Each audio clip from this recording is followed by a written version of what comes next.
बच्चों, एक बार फिर से आप सभी का स्वागत करता हूं रेजोनेंस इंदौर के YouTube चैनल पर। जैसा कि मैंने आपको वादा किया था कि हम बीपीटी के बाद लेकर आएंगे आपके लिए कन्वर्स बीपीटी और उससे रिलेटेड सवाल। तो बेटा आज हम स्टार्ट करने वाले हैं कन्वर्स बीपीटी। ठीक है, चलिए। तो आज जो हमारा टॉपिक है वो है कन्वर्स बीपीटी, मतलब आपकी बेसिक प्रोपोर्शनैलिटी थ्योरम का एक रिवर्स पोर्शन या उल्टा पोर्शन। जैसे कि देखो ध्यान से, आपसे बीपीटी में कहा गया था कि यदि D is a point which divide the side AB in ratio m/n and a line parallel to BC started from the point D, then it intersect the AC line at point F in which AF upon FC will be same as m/n. Yes or no? Now अब यदि हम बात करें कि हमारी जो converse BPT है वो क्या बोलती है, तो बच्चों वो सेम बात बोलती है, बस थोड़ा सा ऑर्डर अलग है। यहां पर वो बोल रही है कि यदि एबीसी ट्रायंगल में आपको डी और ई दो ऐसे पॉइंट हैं जो कि एडी अपॉन डीबी का रेशियो जो है वो एई रेशियो ई सी डिफाइन करते हैं, मतलब इन दोनों साइड्स पर ये दो पॉइंट ऐसे हैं, तो इन दोनों पॉइंट्स को ज्वाइन करने वाली लाइन थर्ड लाइन के पैरेलल होगी। ये बात आपको बोली गई है। क्लियर? तो अब आपको ये बस ये लाइन पैरेलल प्रूफ करनी है। This is it. तो चलिए कैसे करना है वो समझ लेते हैं। सबसे पहले आइए फटाफट से हम स्टार्ट करते हैं इसको। सबसे पहले आप बनाएंगे एक ट्रायंगल और इस ट्रायंगल में ए बी सी इसको नाम देंगे और साथ ही साथ डी और ई पॉइंट को डिफाइन करेंगे।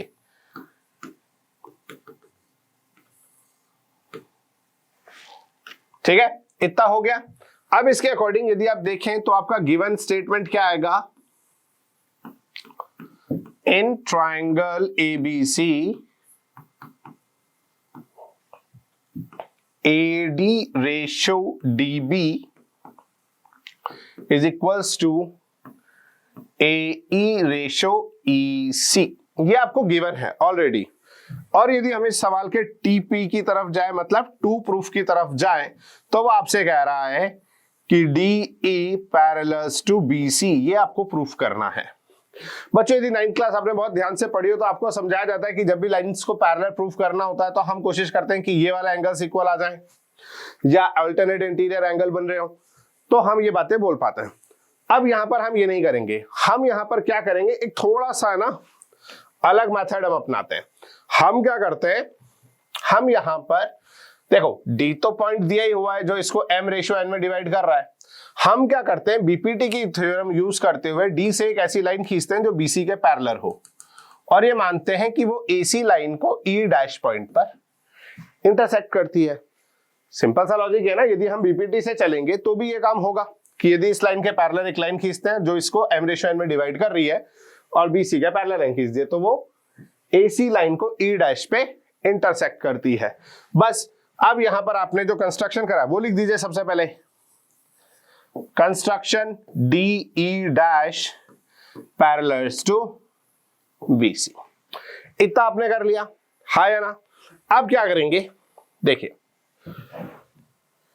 प्रूफ की बात आ जाए तो आप कैसे इसको स्टार्ट करेंगे, कैसे आप इसको एंड करेंगे, ध्यान से समझिए। In triangle A B C since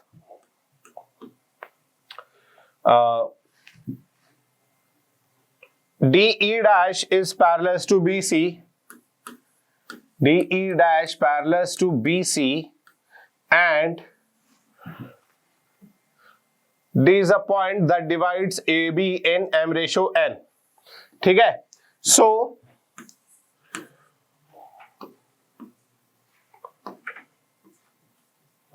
using BPT theorem या BPT, AD upon DB will equals to AE upon EC dash dash। ठीक है, यदि लाइंस पैरेलल हैं तो आप एक बात समझिए इस बात को कि यदि लाइन आपने पैरेलल ड्रॉ करी है तो बीपीटी लग जाएगी और बीपीटी लग जाएगी तो ये रेशो आ जाएगा। आप इसको इक्वेशन 1 नाम दे दीजिए। एंड वी नो,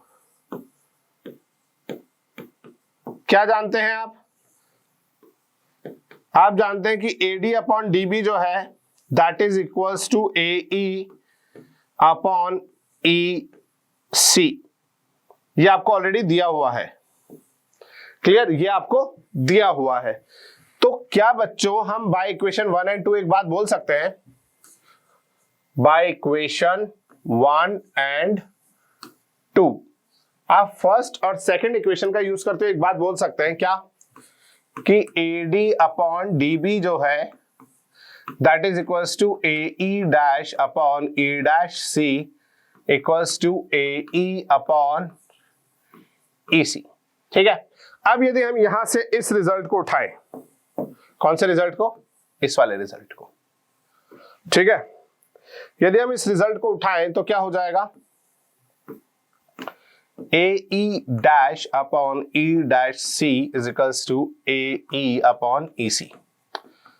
अब ये बात बहुत अच्छे से समझ लो बच्चों, अदरवाइज आपको कंफ्यूजन हो जाएगा। जो लाइन में लिखने वाला हूं इसके बाद वो थ्योरम प्रूफ हो जाएगी, बट उससे पहले ये बात हम समझते हैं। क्या, ध्यान से देखो, यदि मैं A को कोऑर्डिनेट सिस्टम में x1 y1 नाम देता हूं और C पॉइंट को कोऑर्डिनेट सिस्टम में x2 y2 नाम देता हूं, अब मुझे एक बात याद करके बताओ, आपने कोऑर्डिनेट ज्योमेट्री पढ़ी है आपकी, यदि मैं दो पॉइंट्स को ज्वाइन करने वाली लाइन के जिनके कोऑर्डिनेट्स मुझे दिए उनको m/n में डिवाइड करना चाहूं तो मुझे कितने पॉइंट्स मिलेंगे,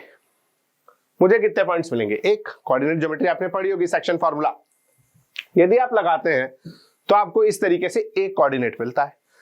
और यहां पर मैं क्या बोल रहा हूं, ऐसे दो पॉइंट है एक लाइन पर, इसका मतलब यही हुआ ना कि इस लाइन पर ऐसे दो पॉइंट अवेलेबल है। तो क्या ये बात सही है, नहीं ना, हाँ या ना, गलत हुई। इसका मतलब यहां से आपको क्या लिखना है, बस it is only possible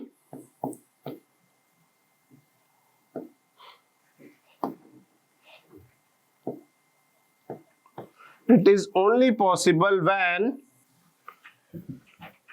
E and E dash point coincide। मतलब क्या बच्चों, इसका मतलब है कि आपका E डैश और E दोनों के दोनों एक ही पॉइंट है। और ऐसा है तो देखो, आपने बोला था DE dash parallel to BC, by construction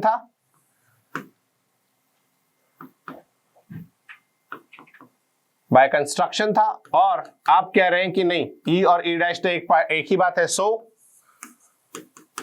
DE parallel to किसके हो जाएगी, BC के, और यही हमें प्रूफ करना था। तो यहां पर हमारी ये थ्योरम BPT, कन्वर्स BPT बड़े आराम से प्रूफ हो गई है। बात समझ में आया? तो क्या करा हमने, सिर्फ इस तरीके से हमने स्टार्ट किया, हमने एक पैरेलल लाइन बना ली और बाद में हमने इन दोनों पॉइंट्स को एक ही पॉइंट बोल दिया। इसका मतलब कंस्ट्रक्शन से जो हमने लाइन बनाई थी वो भी पैरेलल थी, और यदि ये दोनों पॉइंट एक है तो एक्चुअली हमने DE लाइन को ही वापस खींचा था। क्लियर? चलिए अब एक सवाल देखते हैं हम। आपको बोला गया है in a triangle D and E are points on the side AB and AC respectively such that DE parallels to BC। तो इसका ट्रायंगल बनाते हैं, A B C, और दोनों पे AB पर D पॉइंट और AC पर E पॉइंट, दो ऐसे हैं जिसमें AD जो है वो आपका 4x - 3 है, AE 8x - 7 है,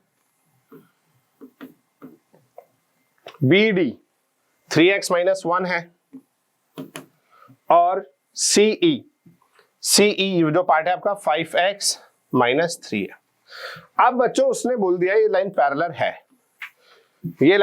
है, तो आपको बताना है कि ये यहाँ पर x की वैल्यू कितनी है। सबसे पहला सवाल, इसमें यदि लाइन पैरेलल दी है इस ट्रायंगल में, तो आप बताइए कौन सी थ्योरम लगेगी, BPT या कन्वर्स BPT? यस, यहां पे लगेगी BPT। सो आप आंसर लिखेंगे, so in triangle ABC using BPT या बेसिक प्रोपोर्शनैलिटी थ्योरम, जो आप बोलना चाहें, ठीक है, क्या होगा यदि बीपीटी का आप यूज करते हैं तो क्या होगा बच्चा, AD upon DB is equals to AE upon EC, yes और नो, यही होगा। चलिए अब इनकी वैल्यू डाल देते हैं, 4x माइनस 3 और 3x minus 1, 4x minus 3 3x minus 1, यही हुआ 4x माइनस 3 3x माइनस 1, और इधर आएगा 8x minus 7 5x minus 3, 8x minus 7 और 5x माइनस 3, देख लीजिए 8x माइनस 7 5x माइनस 3। ठीक है, अब इसके बाद आपको क्या करना है, आपको यहां पर सॉल्यूशन कर देना है। कैसे करेंगे, पहले स्टेप जो आप कर सकते हैं वो कर सकते हैं, यहां पर cross multiply 4x minus 3 multiply with 5x minus 3 is equals to 8x minus 7 multiply with 3x minus 1। जब आप ऐसा करने जाएंगे तो 4x into 5x 20x square, 4x को माइनस 3 से करेंगे तो minus 12x minus 15x plus 9, और इधर का जब आप मल्टीप्लाई करने जाएंगे तो आएगा 8 3 जा 24x स्क्वायर, 28 को जब आप 1 से करेंगे तो 8x को जब 1 से करेंगे तो माइनस 8x, जब 7 को 3 से करेंगे तो माइनस 21x, और माइनस 7 को माइनस 1 से करेंगे तो प्लस 7। जब आप इसको सिंप्लीफाई कर दीजिए तो ये 24x 20x स्क्वायर उधर चला जाएगा, तो इधर हम 0 कर देते हैं, यहां बचेगा 4x स्क्वायर, 12 और 15 हो जाता है 27, और यहां पर हो जाता है 29।